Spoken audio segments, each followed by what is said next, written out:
I welcome Dr. Sonal Mittal for this guest lecture today. She is a visiting in Faculty of Architecture, CEP.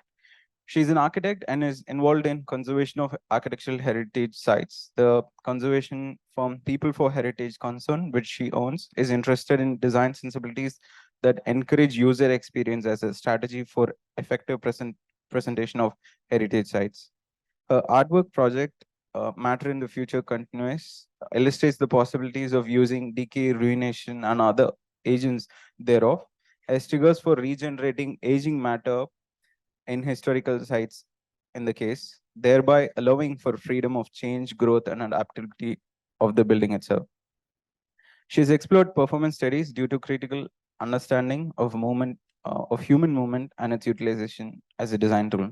I take much privilege in welcoming Sonal Mittal once again for this lecture today. Thank you so much for joining us. Thank you, Mohesh, and thank you, Tushar, and thanks for inviting me. It was really a very generous introduction. So I could see you did your research. Very, honored to be here. So I will not spend too much time, and I will immediately go ahead and get started. So I think what, Tushar, you wanted me to talk about is our mapping strategies that we did in the C.A.R.E site at Champaner. So I will share my screen.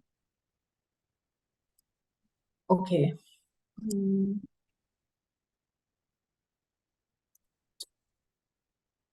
Okay, is my screen visible?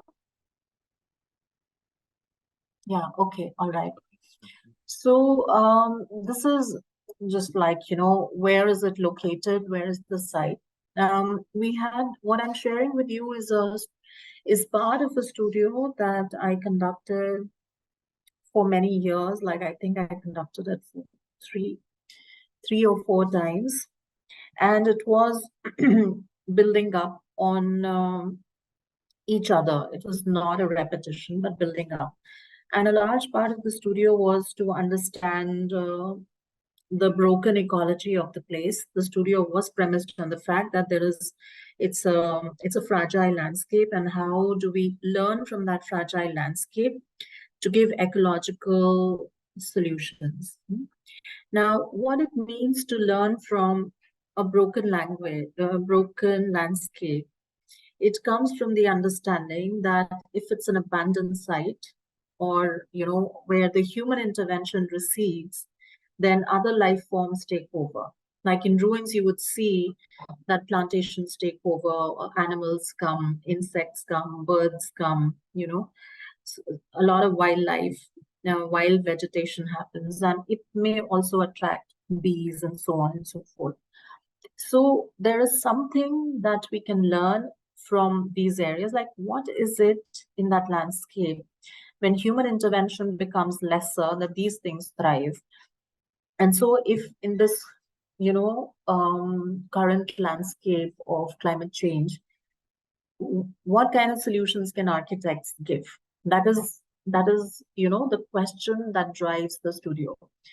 So with this question, we were looking at the site, which is called the Champaner Pavagar. It's in eastern periphery of Gujarat. You can see where it's located. And if we look at like a detailed side of it, it has a politics attached to it. You can see that there are this kind of a hill topography. There are a little bit of hills here. This hill is called the Pavagar, and it has some religious connotation attached to it. And there is a lot of quarrying that used to happen in until the 1990s. 1960s to 1990s, 30 years of intense quarrying happened. And it kind of started like, the whole site, this place started to become fragile because of that. This hill here and this hill here is largely a basalt rhyolite hill. And so, but the politics of it is that it is the first World Heritage Site in Gujarat.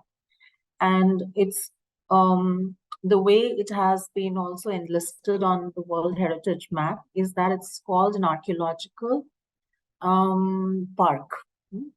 So it's a combination of culture, nature, and it's a combination of nature, culture, and in that they are not separated.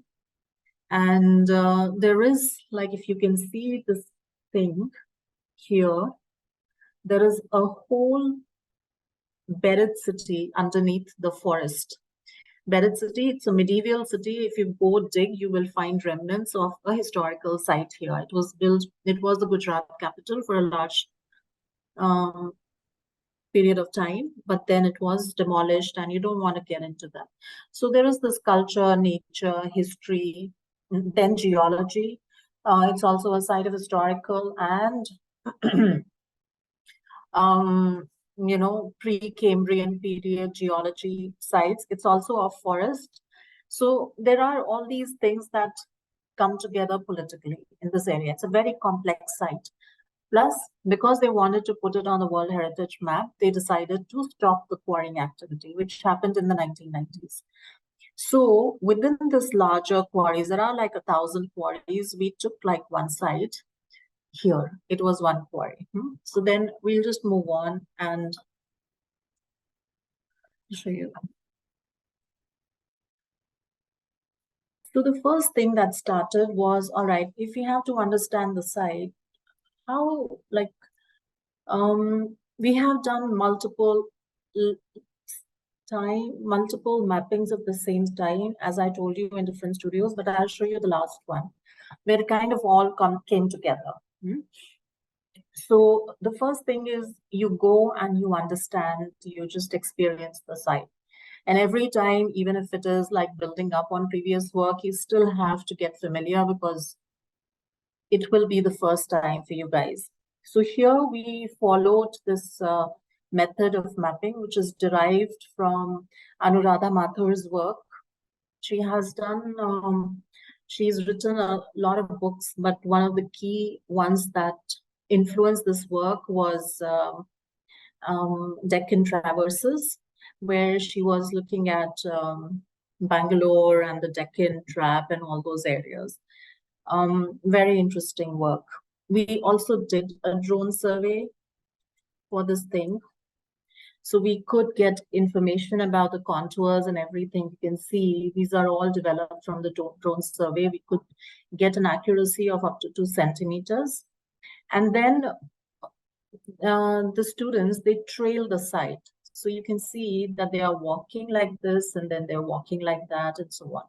So let's see how do you map it? It's a very simple thing. Okay, why is it not moving? Okay, there you go. So in the mapping, if you can read it, I don't know if it's clear, but here is A1, A2. So this is one route. And so A1 to A20 is the route. And they have cut sections at uniform distances throughout the site. So they are walking and they cut the sections. So these are the sections. So A1 is this section, A2 is this section, so on and so forth. And so you can see that, and this is where they are moving. So the line of the movement is the center, and then your section keeps moving here and there. You understand? So that is how you bring uniformity and a certain scale. Also, you spatialize it on the drawing. So this is the line of the movement. If you look at these things together, you will see. And then simultaneously from here, they are taking a photograph. And so this is what it looks like. Now, this is the previous one is like everything, like they did it for all 20, but here they have shown just a few. So this is the route. Now, if you click on this, you will start seeing that this is how the thing moves. And you can get an experience So you can see here also that they are identifying where is the section from. See, and it gives you an experience of, all right, we walk through an open heath. This is the section like. Then we go a little further, it becomes tree lined, and this is where it is. It gives you that kind of a sense. See, here it is like a ditch. It starts to look like a ditch. It is shown like a ditch, and this is where it is. So the experience of the site gets, here it starts to, like, this is the pond area.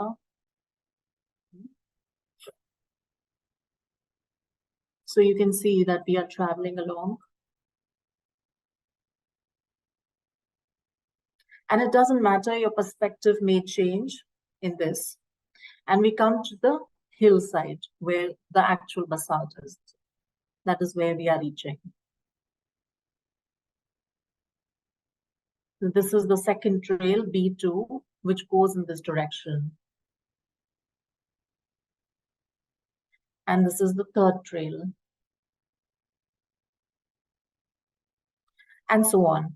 So that is one kind of a mapping, which is the experience mapping, or trail mapping, or you can say reconnaissance, just to get an idea of what the thing is.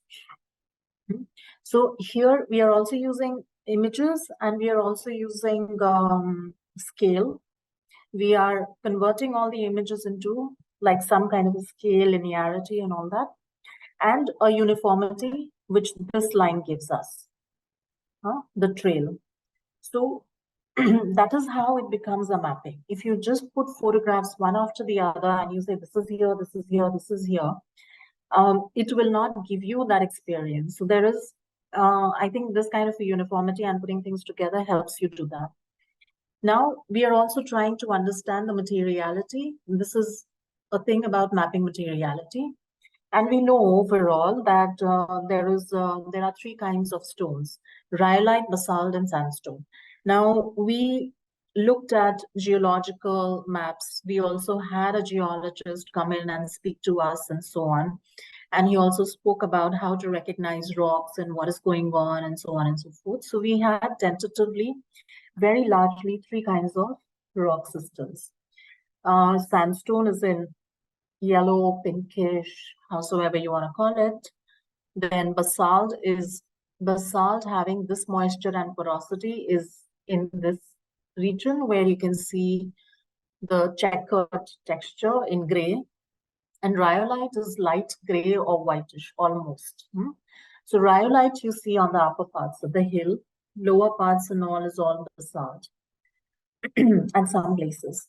So then this is something that we did on the site in plan, and then superimposed it with the contours, which we generated from the drone. And then thought that, all right, let's look at like what the sections look like at various places. Again, like a uniformity of sections, and then cutting them here. So when you cut, then you see, all right, where is the sandstone in relation to rhyolite and basalt and so on. So it also gives us an idea of which are the low-lying areas and so on. So having the same things seen together gives us a gives us a more clearer understanding. And then what is very important in mapping is to have a legend. And the legend always spells out how to read the map. And then every map is then, has to be supported by your argument. Like, why are you making this map? As I told you, the earlier map was all about the experience. It's a trail, it's all that. But this map attempts to spatially place the minerals, geology, and materials of the quarry. The map shows formation of rhyolite, basalt, and sandstone at different levels and layers of the quarry, suggesting the volcanic eruptions of rocks and layers. So basically, whatever your inference might be, it has to come right here from the map. Now, after we did, like, those two things are basic information. These two things are basic information. And from now on, we start making what we call argumentative mapping. Like why you map and your inference is going to contribute to your larger argument, which in this case was the design agenda. Like we had to understand, all right, how do we design in this place? And how do we design in a post-humanist manner? What are we learning from this site? So that was our agenda. So our inferences are going to reflect that. So what is this map? This map, because as I told you, it's a quarry. So this is the plan. This is, you can see it's one of these contour lines. One of these, I don't know which exactly, but it's one of those contour lines that has been taken. And from there, they cut sections to understand how is the hill breaking. And the rest is like kind of shown, and the rest of the contours are kind of shown. So here there is a conjecture, because we could see on the surface that there are cracks. We are conjecturing that those cracks are going inside. The cracks are occurring because it's a quarry site and there has been a lot of dynamiting.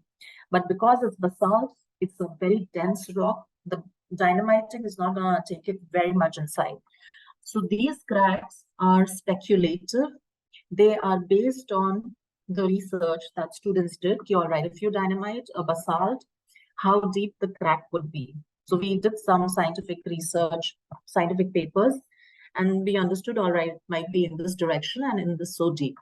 So this is a speculation that makes the red thing fragile and the blue thing is dense, it's solid. So here we say that this is the disintegration area. And then we were also looking at where it gets consolidated is where you start seeing vegetation. So we are also seeing traces of wherever there is vegetation, where there is moisture, because basalt is dense, it doesn't take in moisture, but the cracks will let in the moisture. Sorry. So this is a speculative map, but again, we are imagining that, the moisture is going to be this much. The rest is all consolidation and cliff formation. Now, this, and where it is on the overall site, which is that contour, all those things that have to be marked. So then what is the inference? The mapping showcases the levels and intensity of disintegration and consolidation of rock faces across the eastern cliff face of the abandoned quarry. The mapping shows the disintegration is mainly in the outer layers of the cliff where the cracks allow for moisture retention. So this is where the moisture retains and also retains the soil that is eroded. These conditions allow for biological colonization such as vegetation and beehives. So, there is so it is showing that, and then the inference is that it is allowing for the moisture to come in such that the vegetation can grow. The illustration provides insight into where a potential intervention can occur and how to treat a particular cliff face in terms of consolidation of this integrated material and existing biology.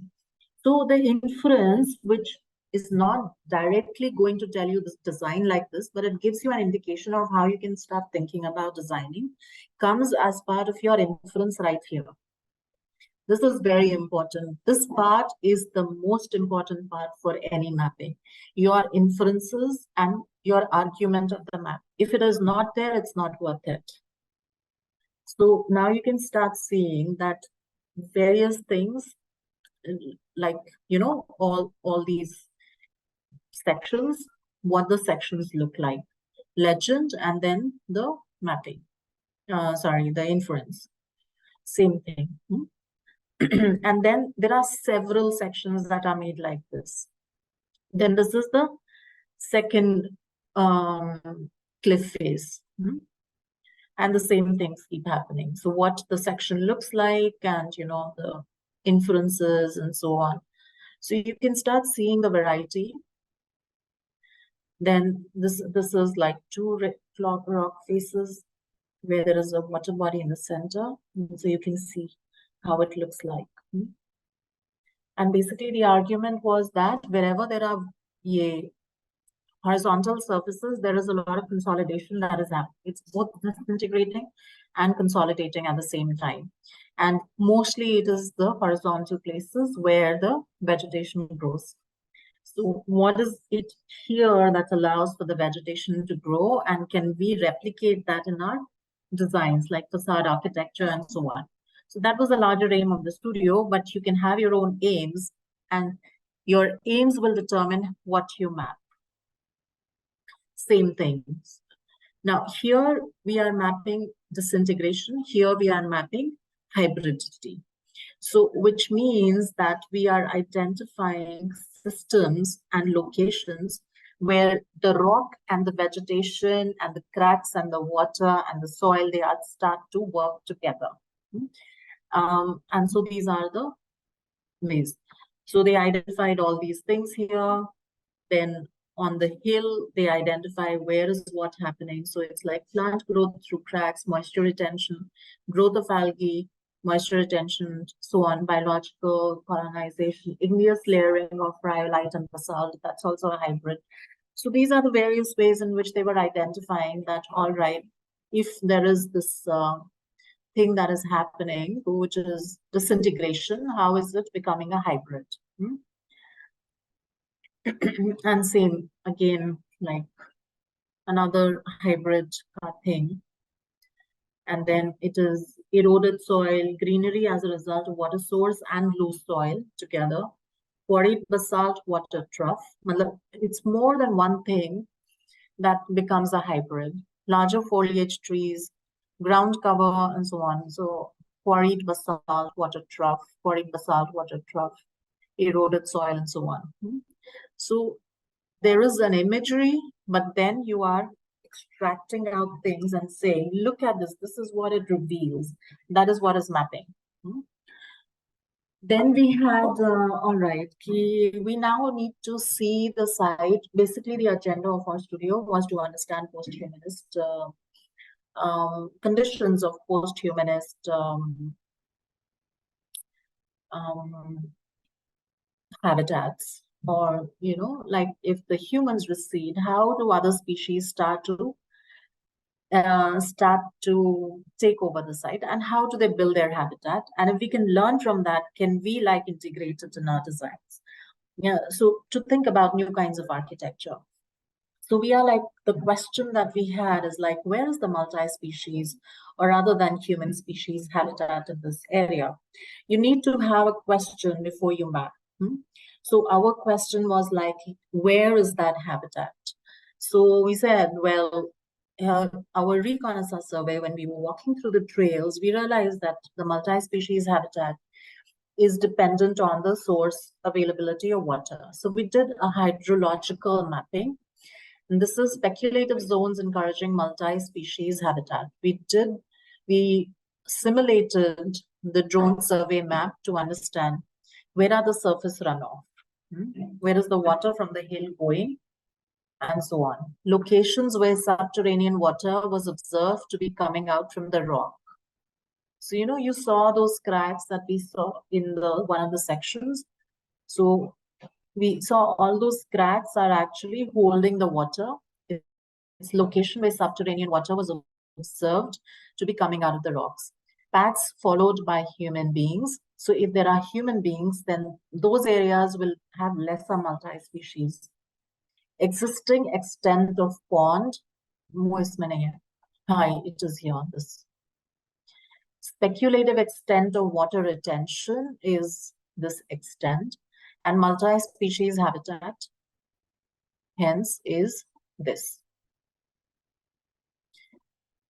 So this is where the water is getting accumulated, and this is a speculative thing. So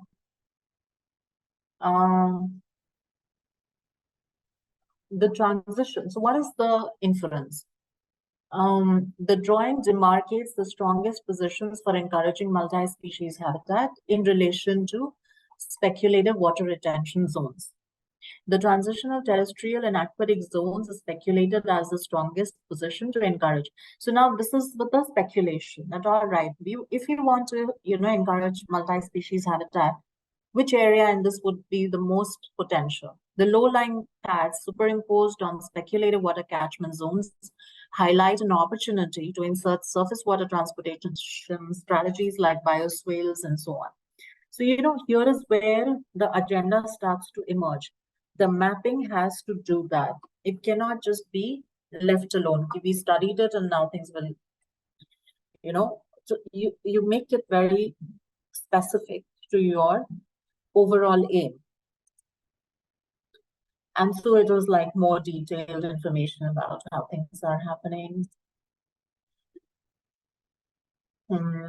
So this is a hydrology map. And here you see is the same thing: surface runoff, location of subterranean water, presence of moisture, which is here, pads followed by humans, rhyolite ka moisture, basalt ka moisture, and sandstone ka moisture.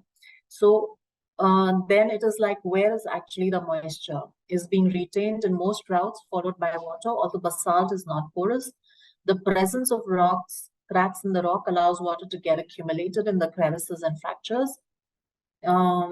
And subterranean water, this thing deposited in fissures, has potential to support various life forms. So this is your conclusion. All these cracks, because there is crack, because there is water, and because the soil is coming and getting eroded and getting stuck here, this gives rise to various life forms. And we could use it in some way. So hydrology map, SEBI, then they derive. See, here is the speculative multi-species thing, which is very different from the other map. So then they superimpose the two. This is a detail, and then they superimpose, and then they conclude that, all right, these are the habitat zones. Now this is a map which is about how is the hill weathering, how is the hill eroding, and how do we read the hill in terms of its fragility. So we had a geologist come in and he told us how to read rocks and rock types, and whether it's a weathered rock and whether it's like an amalgamated rock and so on. So within that, then we had textures and areas of wind coverage like wind erosion, positions of water runoff, thresholds of vegetation, hexagonal cracks, clay debris, vegetation with stone, clay, and water, tree roots, algae over stone, human and animal traffic. This was the legend. So the drawing highlights the evidences where conditions of ruination by weathering and erosion and fractures have adapted themselves to become conditions for renewal and stabilization. This is the argument of the map. It's saying if there is like surface runoff, hexagonal cracks, clay debris, if you look in greater detail, the map also shows that it is precisely at these points that we start seeing vegetation and things coming up, which is a form of stabilization and renewal in the place. And where is the section from and so on. So these are the details. These are the kind of hexagonal cracks that we see, which is a kind of basalt cracking. So we did a study of how basalt cracks when it's dynamited and superimposed with imagery that we saw on the site. And this is evidence of clay debris. And it is clay debris. It's also in the location where the cracks are happening, and that is where the vegetation also happens, and that is how you build up the argument. And then again, the same thing, vegetation with stone, clay, and water, and it is a stabilizing. This is an observation that it stabilizes the rock. These are the tree roots, again, happening at the cracks, at horizontal locations, and so on. And then there are areas where you see the algae growth. What are those? Again, depends on the condition, the temperature, the direction, and so on. So these are the various conditions that you see just on one rock, one hill face. And you can see each of these, whether it's algae over stone, whether it's tree roots, vegetation, clay debris, so on. They are all coming here, and then each of them is highlighted, and they're all on one. So you show the expanse, and you can be as exhaustive as possible with this thing. So, and then we also did, like, we had the same photographic thing. It's not very clear, but we'll crack one. Let me see if I can make it bigger. Yes. So I don't know how much clearer it is, but you can see that the hexagonal breaking of the rock is seen. You can see where is the vegetation. So we are doing a microscopic reading of the hill face. Then we say, all right, what is the weathering process? What is the causing agent? What are the visual characteristics? And what are the identified hybrid relationships? And how do we use it to create a design agenda? And that is what we call in the studio arguments response ability, the ability to respond to a condition. It speculates an opportunity to insert artificial materials to mimic or accelerate the natural process. Now, here we are becoming more and more closer to our design agenda. And so we do that for all these conditions. And so here is the ability of the surface to receive a layer of clay speculates an opportunity to mimic bioreceptive surfaces in architecture, and reference is a case study done by an architect. So we could start creating bioreceptive surfaces and so on. So you see the mapping is helping us reach to this conclusion. And we do that. So this is the algae growth, so on. The uneven surfaces and so on offers a precedent of adaptable systems that can be appropriated in architectural thinking. So here we are saying that make your surfaces undulating. They don't have to be clean, surfaces. And this is all coming from mapping, because this is what we learned from a post-human side, post-industrial side. And we call it sentient ruin. So we are also defining sentience. How is renewal happening, stabilizing? So this is all this is the analysis part. Then we also did an aspect slope map to understand what are the slope and what slopes are facing what direction. So it's a combination of slope. The darker ones are more steep, and the lighter ones are more flat. And this is in terms of the direction. The slope map helps define the gradient of the land. The total difference is this much, and so on, in conjunction. And it's also put in conjunction with the vegetation or the watershed map. So that slope map was then put in conjunction with the watershed map to identify possible places which are direction-wise suitable to human beings, are collecting a lot of water, so on and so forth, to identify places of where you could locate your building. The water flow and watershed map provide important clues to conserve water on site and allow for creation of water harvesting structures at certain crucial points throughout the site. So, your architecture can start positioning itself, or it can start emerging from here, but your sole agenda, but your priority would be to collect water and not let it go. And these are the potential points. Natural crests and troughs that might contain water as well as possible water features during the rainy months are legible in this map.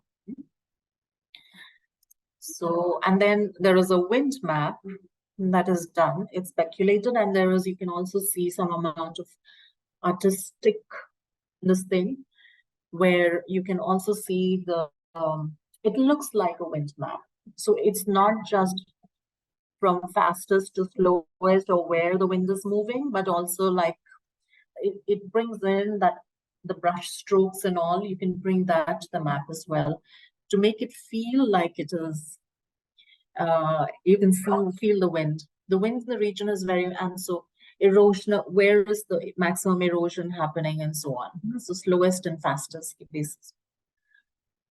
So that is this thing. Then we also went and said, all right, because it's a fragile site, what else is the potential of the site?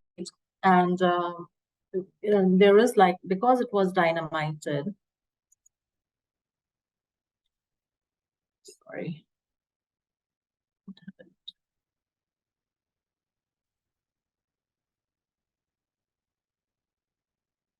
ये one, then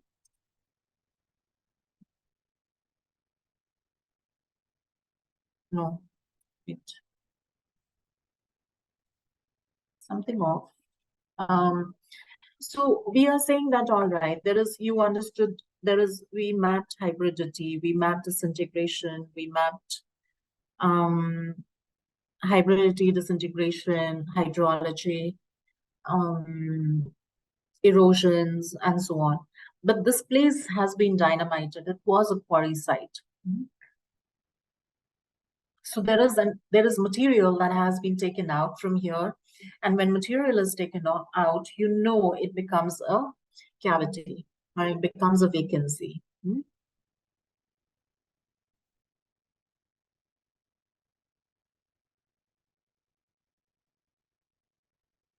Okay, so I think this is what it is.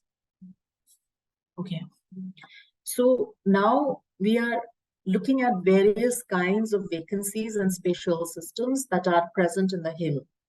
It's not hybridity, it's not erosion, it's not hydrology, it's none of these things. It's a thing how when it breaks, it leaves a void.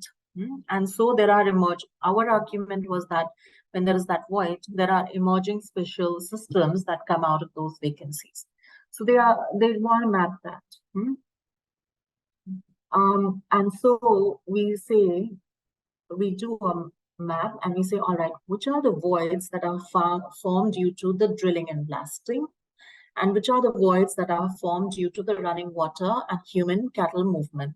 Because when you walk, you will always have, do you know the meaning of desire paths? It's like when you walk along certain things very often, then the trail starts to become very clear. Like if you walk in a forest and you keep walking along that line, the grass and all stops growing there and it becomes a desire path.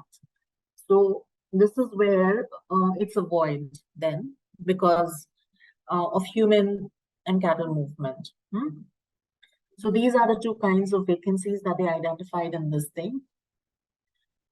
And then these are the different other kinds of vacancies that they find. So the typology is, there are 7 typologies. There is a cave, there is a valley, there is a niche, there are steps that are formed, there are terraces that are formed, there are ledges that are formed, and there are fractures. And this is all due to the blasting effect. Where are they? This is a valley, this is a ledge, this is a cave, terrace, so on. So cave provides opportunity to locate architecture built from form nestled in the terrain. Valley acts as a circulation element, serves as microhabitat, a potent feature offering commanding views. So you see, like every time, we are again looking at all these spatial systems and how they can contribute to our design agenda. So then they look at every typology in detail. So cave typology, there are 2 such systems, 2 such examples. These are the photographs. And the scale is at a macro level. The shape is this thing. Reason is due to blasting. And the vacancy created allows for the possibility of accommodating within itself architectural build forms. It's a very simple inference, but it is there. You can come up with something more sophisticated or not. But the point is, you need to have a inference. Similarly, valley. It is here. These are the images. The curvilinear form and smooth edges can be accredited to the runoff water. The network of existing paths can aid in formulating the site plan. Niches. So you can see these are the small little things. This is where they are on the cliff face. This is how they look. And And these are the places where clay gets deposited over time, providing a conducive environment for other species to thrive. So imagine if you put your architecture here and you can say, all right, there is already a niche. You can say, well, birds can come here and roost or something like that. So it is already there, the condition is there. I'm putting my architecture next to it, or something like that. So to identify is the first step. Similarly, because basalt breaks at at perpendicular vertically, all the cracks in basalt are always going to be vertical or horizontal. We see a lot of steps that get formed in, and this is where you will see like one example, and can be integrated into your topography or landscape design or whatsoever you want to. Similarly, terraces, these are the terraces that form. Scale is meso-concave blasting integrated into the architectural build form. Ledges. This is where you have the ledges. Can provide cues to rethink architectural elements to perform multiple roles in order to foster multi-species coexistence. Because these projections, they carry clay particles carried by erosion, thus becoming microhabitats for various plant species. That is what they observed on the site. Then there are these fractures, and the identification of the fractures are crucial for determining the weak zones on the cliff face. So which are the weak zones? So yeah. And then they also made these sections. I am now not very happy with these sections, but this is several sections through the site. Void section cut, previous section cut. Well, I think there was a problem in this, but they were trying to do something. And then they are trying to also understand the condition of these spatial vacancies. Now, this is the last section, and this is about C.A.R.E simulation. Like, because we had access to drone survey, we did model it. And this is a simulation of how the basalt would break. So that student, he input the intensity, speed, and all that, and tried to simulate how basalt would break. And this is a speculative study of one portion of the hill and cutting various sections. So these are plans, like how much material has been taken out. This is the actual, this periphery is the actual section. This is what is the speculated material that has been taken out. So he does that for several areas.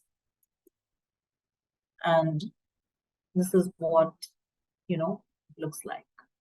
So, sorry. Yeah. So in the section, these are various plans. And in the section now you can see potential areas. This is the amount of material that came out. And this again is a spatial vacancy where if you want, you can insert your, architecture. It gives you what kind of surfaces will you get, what kind of interiority will you get, and so on. So I think that's about it.